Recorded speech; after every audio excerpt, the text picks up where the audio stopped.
guys, Jay here. Welcome to Models Memories Weekly, episode 82. Models Memories is a show about nothing and is filmed in front of a live studio audience. This is a show where I talk about my painting, modeling, and wargaming experiences from the week. Now you might be thinking to yourself, Jay, you put out 3 videos a week. Ow! Could you possibly have more to say? Well, I do, and here goes. This week, Games Workshop hit us with a ton of brand new minis, and I haven't really taken a good look at these yet, so here we go. Celebrating 35 years of Warhammer 40,000 with today's Warhammer Day Preview online today. Great job, Games Workshop editorials. We got some new Astra militarum. These models were leaked ages and ages and ages ago, and so Games Workshop decided to just throw up essentially this article back then. Actually, no, it's not quite this article. There's a couple of things that are in this article that weren't in the previous article, but it doesn't feel as amazing as they probably meant it to. I always wonder about Games Workshop leaks because they feel really fake most of the time. It's like somebody at Games Workshop takes the codex, lays it out beautifully, lights it pretty good, and then uses like a flip phone to take the photo. When in reality, if there was a leak, it would probably be a leak of the original image, just like sent through an email or something. But anywho, we have a bunch of brand new Astra militarum, including one thing that I really wasn't expecting, the new Cadian Guard Squad, or the Cadian Shock Trooper Pack. Cadian Shock Trooper Pack, was that what it was called before? With more special weapons than the standard infantry squad, leaving the heavy weapons team behind for greater mobility. Oh, is this something new? I know it comes with extra special weapons, but I don't know. I assume they might not be replacing the old Cadian Guard Squad because not that long ago, the Cadians actually got the softest of the softest updates in one new sprue to try to bring them up to the quality of the current minis from Games Workshop. And it's not a bad job. They replaced a lot of the heads. I think they replaced all of the heads and all of the guns. This one new sprue allows you to build the Cadians a little bit better than you could before. You can still see that they're an old as dirt plastic model kit, but I think it was enough to actually make them look really, really nice. So it'll be interesting to see if this new box replaces the old box or is alongside the new box, because the old box, I believe, only came with a plasma gun and the las gun sniper, and so this comes with more options, and so it'll be interesting to see. I think that both of the kits would actually look good together, all mixed in, so it will be interesting to see what Games Workshop does. But these new Cadian dudes look really nice. They look how they always should have. I like their little tiny knee pads.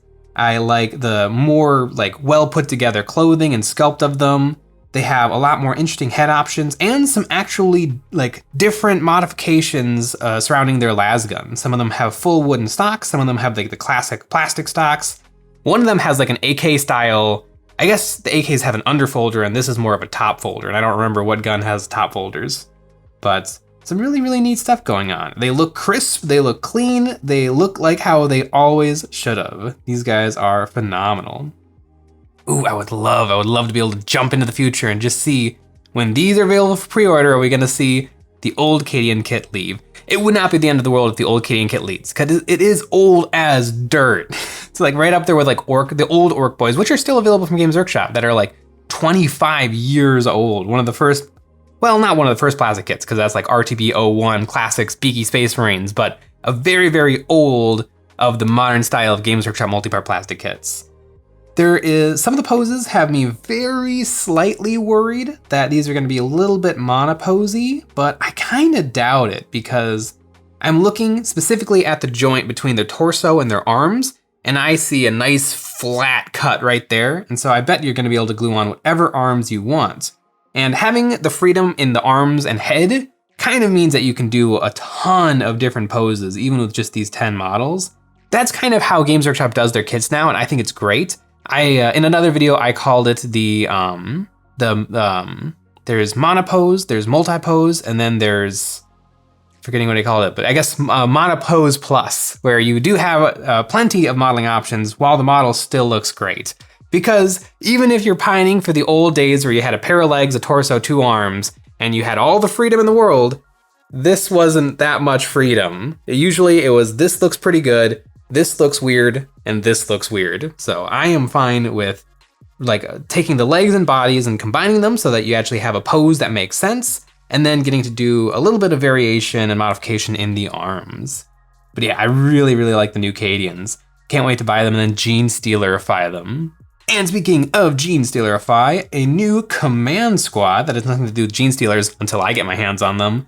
This is a classic reimagining of the old Cadian command squad kits, complete with the captain, the banner guy, the new comms guy, who is leagues better than the old one, where the old one had just like a little telephone. This guy has got a crazy wire coat hanger antenna thing going on, and a super built up little MacBook in front of him that he can type away at and come up with all of the orders. Yeah, I really like it. It's just what we used to have, but a lot better, and I am fine with a lot better. But speaking of things that we didn't used to have before, in addition to tripod-mounted heavy weapons, the Astra militarum regiments have begun wheeling larger artillery pieces to the front lines, equipped with large-bore cannons, multi-missile launchers, or heavy overcharging las cannons. Field ordnance batteries are the most powerful man-portable assets available. Field ordnance batteries, man-portable assets. I wonder if man-portable assets means we attach it to the back of a tank and drag it out, because obviously these are not man-portable. But I really like it. I think it works really, really well for the Imperial Guard's regular soldier aesthetic. And it's a fun in between the classic, you've got your Imperial Guard regular dudes who are tissue paper soft, and then you've got your tank. These guys are a nice in between. The las cannon was an interesting choice because the las cannon also exists in a regular heavy weapon team, but the giant mortar and the missile launcher is a really, really nice touch. I particularly like the missile launcher, especially if they give it a little bit of anti-air. In 6th edition Warhammer 40k, they came out with flyers for real. I think the Imperial Guard's Vendetta or Valkyrie existed before that. It was like the first, but flyers kind of are awkward in the game, and they came out with a bunch of tanks and models that were strictly anti-air, but they were almost worthless to buy and build because if your opponent didn't bring air, or if you just chose to ignore their air units, which you usually could do because it wasn't a big deal, and they were basically impossible to take down without these anti-air things. It was a problem. But if you have a cheap little, it's under 100 points probably, and you can just have it sitting somewhere on the battlefield with the ability to fire some missiles, but also can take out air stuff, I think that is a really, really nice touch. I like these models a lot. I wonder what kind of bases those are sitting on. I would think maybe 80 millimeter. It's hard to tell exactly how big they are, but that would be my guess is 80 millimeter. Also, they look really well designed. I like the little wheel out in front where you can bring down the front foot to keep the whole thing nice and steady. Really, really well designed. And I like the crew members just doing business around these machines. The old Cadian heavy weapon teams, usually you had the gunner and then you just had a kind of a guy hanging out, but these guys all look like they are doing some business, and I like it. Next up is a throwback to something that I wasn't quite sure about back when they showed off this article previously, the new Sentinel. I think the old Sentinel is one of the greatest kits Games Workshop has ever made, and so I was very dubious about a new Sentinel kit. But now that I've seen a few more of the options attached, I think I am all on board for the new Sentinel. The new Sentinel is going to be more expensive, which is going to be a huge bummer. I wonder if they'll try to do, sell them 2 Sentinels to a pack, kind of like the Armiger Warglaves, which I believe are like 70 or 80 bucks for the pair, but Games Workshop. The thing I love most about the new Sentinel, though, is the little baby robot arm looks good. The old Sentinel kit had a robot arm with a chainsaw and no real instruction on where to glue it on, and there was nowhere you could glue it onto that actually looked good.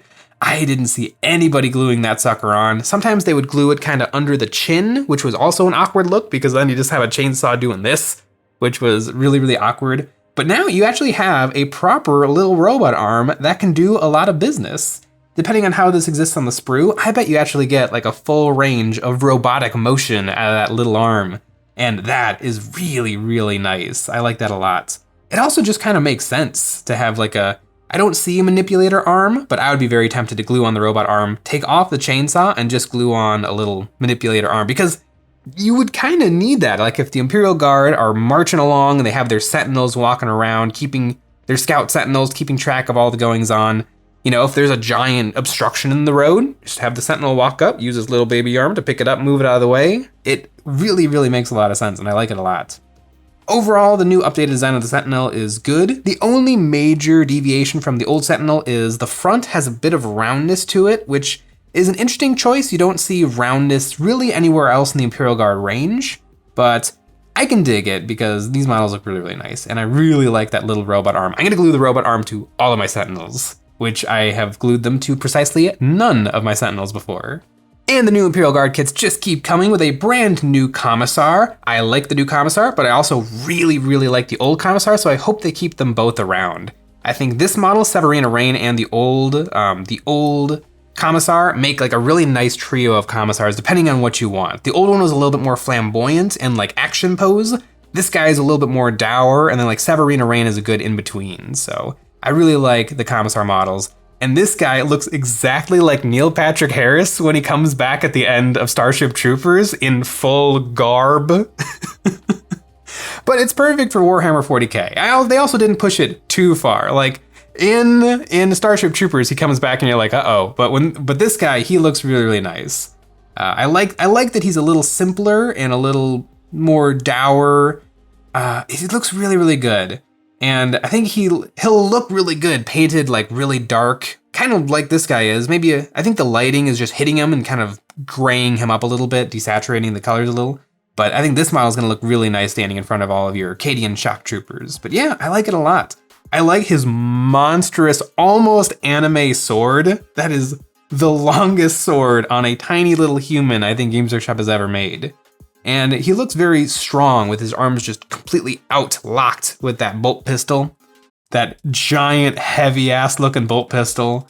I like this guy a lot. I think I'll have to pick up this guy and the old Commissar and then Gene Stealerify them because I would like to collect an Imperial Guard army, but it seems a little silly to have the exact same kits available for the Imperial Guard and for the Gene Stealer cult, and I have a Gene Stealer cult army. So I think what I'm going to do is I'm going to collect an Imperial Guard army, but they will be very subtly Gene Stealery, and by subtly I mean completely Gene Stealerified. We also got some brand new heavy weapon teams, which is really good because the heavy weapon teams are just as old as the old 25-year-old Cadian kit, but somehow look even worse. So these new heavy weapon teams look like a perfect reimagining of the old kits, but much, much better. We got the missile launcher, the heavy bolter, the las cannon, and the mortar. I forgot about the mortar and the stubber, the heavy stubber. Or no, that's not a stubber, that's an auto cannon. I'm getting my Gene Stealer cult confused. But yeah, these guys are top notch. Nothing really to say about them other than they're great. They're perfect. And that will do it for the new Imperial Guard, although Games Workshop teases in this article that this will not be all of the brand new Cadian stuff, or Imperial Guard stuff, but really, Imperial Guard means Cadians now, because it seems like Games Workshop, unless the last 15 years were just them taking a little break, they're not going to be doing anything for all of the other Imperial Guard regiments, which is a little bit frustrating, but I think it's okay because tons of other really cool miniature companies have really picked up the slack for those other factions, like Anvil Industries and Victoria Miniatures have some wonderful options if you are really, really into something like the Vestroyans or the Salvador Chemdogs. But Imperial Guard was not the only faction to get some new models. Chaos also got a little preview of something to come. Crush and main for Khorne with the Lord Invocatus. Oh, so he's the Lord on Juggernaut. So that means that it's probably the one model. I thought it might be a little trio because you used to be able to take models like that.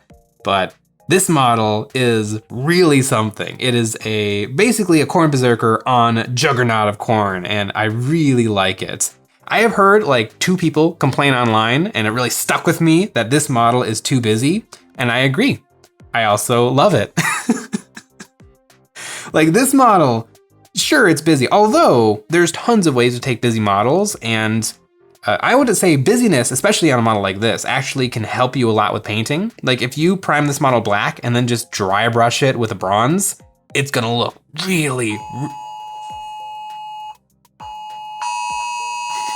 But I love that he has a chainsaw, and then his mount, the horn of this beast, also has a chainsaw on it. It is exceptional.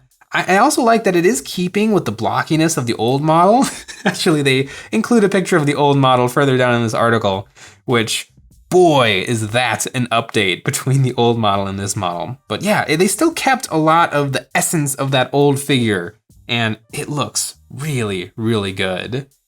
One interesting thing they decided to do is they decided to have this in mid-gallop, and so they used clever placement of rocks to kind of have it floating in the front, which I think is fine, although I wonder if it would actually be fine if you just clipped and removed that rock. If it would it be too bouncy, or would it be just fine and able to stand on its own?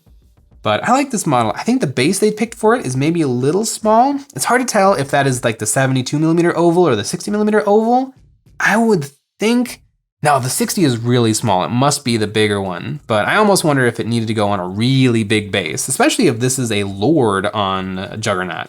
And we're back. We took a little break there to seek shelter because the tornado warnings went off. Life in the Midwest. Anyway, this Juggernaut corn guy on Juggernaut looks epic, and it'll look really, really cool leading the charge for people's corn armies. Even more things came out for the World of Warhammer 40,000, more specifically Kill Team, with the Warhammer Day reveals. Khazarkin and Cryptek Kill Teams rumble in the Gallo Dark. Yes, this is the preview for the next Kill Team box. Feels a little quick. After that last box, but let's take a look. This one is going to be Khazarkin versus the Necrons. The Khazarkin are the big, exciting, brand new reveal, and the Necrons are a couple of old kits with an upgrade sprue. So looking at this new season of Kill Team, we were wondering if we were going to get all new kits, or they were going to go back to what they did with the previous season, where they would have one brand new kit in the box and then one returning box of models from Warhammer 40,000 with some new Kill Team upgrade bits. And so it looks like that is how they will be doing it going forward. But the Khazarkin look really slick. The Khazarkin, we haven't seen the Khazarkin. I don't know if they ever made the jump into Failcast. I think that they were metal models. I have a few of them, and they kind of just vanished. There's always been this thing where there's the Khazarkin, the Stormtroopers, and the Militarum Tempestus, where they're all kind of the super elite guardsmen. Technically, the Militarum Tempestus is its own thing because those aren't regular guardsmen who are promoted. They go to their own specific school. Actually, they go to the same school as the Imperial Commissars. So sort of something different, but broad strokes, they're just fancy guardsmen. But these Khazarkin are looking slick. And a really interesting thing about these, a few articles after this article came out, they actually showed off the sprues, and these guys are contained on 3 normal size sprues. And I don't quite know what that means. Previously, all of these things that have come out, the Eldar Corsairs, the Krieg Guardsmen Veterans, they've all been 2 regular sprues that make them totally playable in Warhammer 40,000. They give you all of your bits for your 10 guys, and then there's 1 extra baby sprue that gives you some of the special equipment and weapons you need to play the game of Kill Team. But these guys are contained on 3 completely normal sprues, which makes me wonder if they were created from the ground up with both Warhammer 40,000 and Kill Team in mind, so those sprues are going to contain everything you need for both games. Kind of interesting, or it could be that Khazarkin just requires so many bits they couldn't fit it onto the little baby sprue. So we'll see once these are in hand, but I really, really dig these models. They look very tactical, they look ready to rock and roll, lots of heavy weapons. It'll be interesting to see how they take the rules for these models and make them different, because at this point we have a lot of Imperial Guard factions. I mean, I would also include the Imperial Navy Breachers in essentially the Imperial Guard, because they have the same body just containing different weapons and abilities. So I can't wait to get the rules on these guys to see what makes them different. Perhaps they'll be able to take lots and lots of heavy weapons, because the models that they're showing off in this article, almost all of them contain some sort of heavy weapon. And of course we have the famous comms guy. No close combat guy, which could be interesting. That maybe that's the thing that makes these guys a little bit different, because the other Imperial Guard armies did each have their own unique combat operative, where these guys don't seem to, which makes total sense because humans are bad at close combat with things like orcs or Eldar or Necrons or basically every single thing in the Warhammer 40k universe. So it makes perfect sense to try to deal with everything from at least a safe distance. And the second team in this box is the Necrons, the ancient Necrotire in their new metal bodies. In this box, I was not expecting them to use the old Deathmark Immortals box, which is getting on in years Like it's getting up there, but the upgrade sprues that they've made for this do seem pretty seamless. But also you get the Cryptek with cloak. I forget the specific name of the Cryptek with cloak, but his cloak is attached to a little spider guy, and he rides on the spider guy, and the spider guy walks him into combat. Really, really cool model. I have one in my Necron army, and it is humongous. It stands on a 50mm base, which means that this is the biggest model that you can currently take in Kill Team, which is kind of cool. I believe even the Ogren for the Chaos Cultist Imperial Guard is only on a 40mm base. So this is definitely the biggest model that you can take in Kill Team. And you can also take 5 Death Marks or 5 Immortals, although it looks like you are meant to mix and match because we've got some brand new helmets for the Death Marks. I guess that's not their helmet, that's their head. And then we've got one Immortal doing his best Royal Warden impression because he's got the little bit of dangly jewelry on his arm, and he's got some very tall rabbit ear kind of inspired armor on his chest. It actually looks like an entirely new chest piece to me. So it'll be interesting to see how these guys play. I'm not sure exactly how many operatives you're going to be able to take. They show off the 5 dudes plus the 2 Cryptothralls. No, these are not Cryptothralls. These are Plasmacytes. That's what they are. It looks like one of them is going to give you better shooting and one of them is going to give you better reanimation, which reanimation protocols, even though the Necrons aren't, the Necrons from the Compendium aren't a super powerful kill team out of the Compendium, they still are really good, and reanimation protocols are hugely powerful. So it'll be really interesting to see those worked into this new faction for Kill Team. But these guys look really good, and it is a nice upgrade to the Compendium Necrons. I cannot wait to see the rules for that Cryptek, because he's a beast. He's an absolute monster, and it'll be interesting to see what kind of rules he has. Are they going to make him really powerful, like a one-punch kill anything, lots of buffs, or is he going to be more of a regular guy with a lot of abilities? Because technically, the Crypteks are the wizards of the Necrons. They're not super powerful. They have a lot of technological abilities that are so advanced that they appear as magic to the rest of the races of Warhammer 40,000. After that, we got the classic terrain. It looks like all of the same terrain we saw in Kill Team Into the Dark, but with a few new pieces, including a little wagon with 2 heavy bolters, which 2 heavy bolters, if they have the standard stat line of a heavy bolter that we've seen for Kill Team before, it's going to be really powerful. And we've got a little tractor with a giant saw on it, hopefully for cutting through the walls of the new Kill Team terrain, a giant ass bomb, and a pile of guns. So I think that for every one of these boxes, they usually keep the terrain rules exactly the same, but they'll add on like 1 or 2 brand new rules that you can use or not use.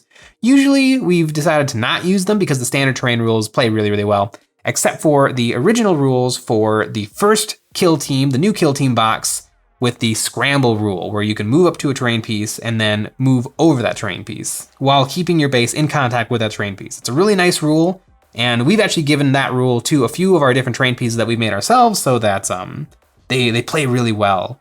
But yeah, this new Kill Team box is looking phenomenal, but it's really close. It's really hot on the heels of the Kill Team Turn Down for What box, which is wild. Kill Team has been very consistent with releasing these quarterly, once every 3 months. And 3 months is still kind of quick. Like if you're a hobby hero, you can totally get the box and its contents all painted up, gamed with, have a good time with it. But this box is coming 40 days after the last box. And I don't know anyone out there who has already got everything ready to rock and roll and has been playing games and, is already, the excitement is already tapered off and is like, when is that next box coming out? I need a little more hobby juice. 40 days is quick, but it does look like a really cool box.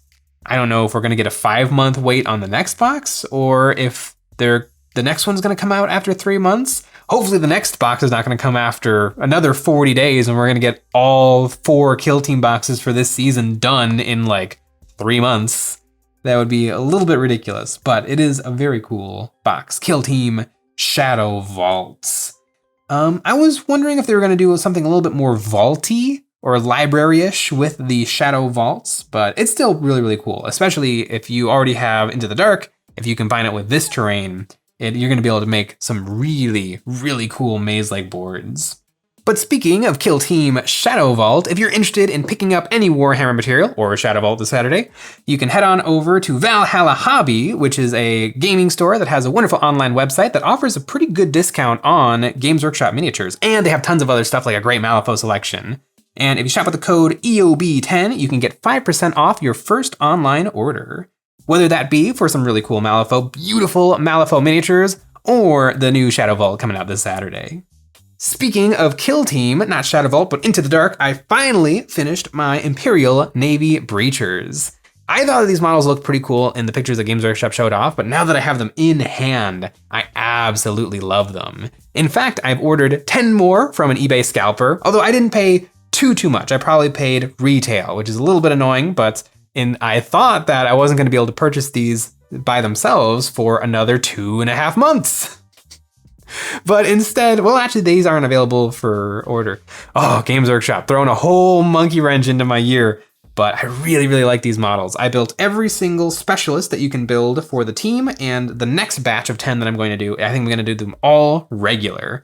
I think these guys could actually make a really, really nice loner army, where Kill Team, the new Kill Team game is phenomenal. I really, really love it, but it is really hard to explain to new people. Having 10 guys, each with unique abilities that all synergize very well in different situations and with different operatives. It's literally, 10 different rules that you're throwing at the person all at once. But a kill team of 10 Imperial Navy Breachers that all have a few rules that kind of work for everybody would be really, really nice. Just hand it to them, give a brief explanation of the 3 rules that are pertinent to them instead of the 10, actually 12 if you include the cat and the servo skull.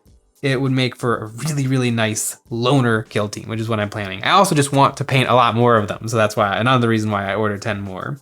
But I had a lot of fun with these guys. I built the Veteran Guardsman Krieg kill team, and those ones were a little bit frustrating to build, and I think it was because every single guy was literally exactly the same, where these guys are all a little bit different, and so I had a lot more fun putting them together. The instructions were still a teeny tiny bit complicated for my taste because it's Games Workshop instructions, and I'm just not that big a fan. It is nice to have nice instructions in the box, and there are other companies who do it a lot worse, but for me, Games Workshop instructions are a little bit confusing. It's also really important for these kill team boxes, especially the bespoke boxes, to read through all of the instructions first, because every now and then you'll come across a situation where, the instructions tell you that, oh, you can build this guy with the normal shotgun and you can build him with the axe. And if you've already glued on the shotgun, you might have to do a little cutting or snapping to get that off so that you can put on the axe. Also, what's he doing with that axe? I mean, I know he's gonna stab some orcs, and it is technically a power axe, so it can cut through anything magically because that's how power weapons work in Warhammer 40,000. But I just love that, to get through a bulkhead of a Stereolect spaceship, you would need an unbelievable amount of power and force. But then this guy's just got a fireman's axe, and he's just gonna give it a couple of whacks to get through the wall. I mean, that's not what this guy's ability is. Although the Gene Stealer cult does have a rule quite a bit like that, where they can pick a spot on the wall, put down a token, and that means that the Gene Stealers know that there's a secret hole that they can all get through that part of the wall, which is really, really neat. After finishing these Imperial Navy Breachers, I was in a very 40K mood, so I actually cracked open a digital book, and I had Audible read me a book. I've started listening to Mark of Faith by Rachel Harrison on Audible. Also, if you follow the link in the description below, you can also get a free trial of Audible and help support Eons of Battle. Mark of Faith is a book, I'm getting into it. I've had the first 3 chapters read to me on Audible, which is my favorite way to read books, but it's really good. It is talking about the Sisters of Battle after the Cicatrix Maledictum, the big tear in warp space that has destroyed the whole galaxy, but Gilliman has come back to save the day, and it's really neat. The Sisters of Battle are a little bit crazy sycophants for the Imperium, which makes their characters a little bit hard to get into. There's been other Warhammer 40K audiobooks that I felt make the characters a little bit more relatable, like Soul Hunter, which is the first book in the Night Haunts trilogy. The great thing about Chaos Space Marines is that they're just guys who, they're a little bit Warhammer 40,000-y, duty, honor, but mostly they just hate each other and the whole world. And for some reason, that seems very relatable. But the Sisters of Battle, who are all about honor and like doing everything by the book, and have tons and tons of reliquaries and all of these different rituals that they do. It's a little bit harder to dig into, but I am enjoying it, and I definitely want a Sisters of Battle army. So I am going to finish this book. I have a few more Sisters of Battle books that I would like to have read to me on Audible, and I have really been enjoying it.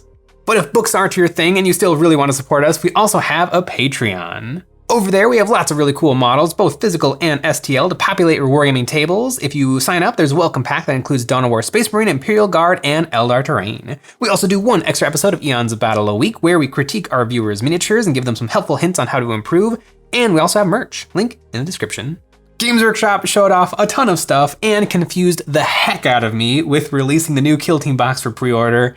I mean, I'm gonna get it because I really love Kill Team, and this new season of Kill Team is looking awesome, but they're gonna have to slow the heck down if I'm gonna get the next two boxes. Bye-bye.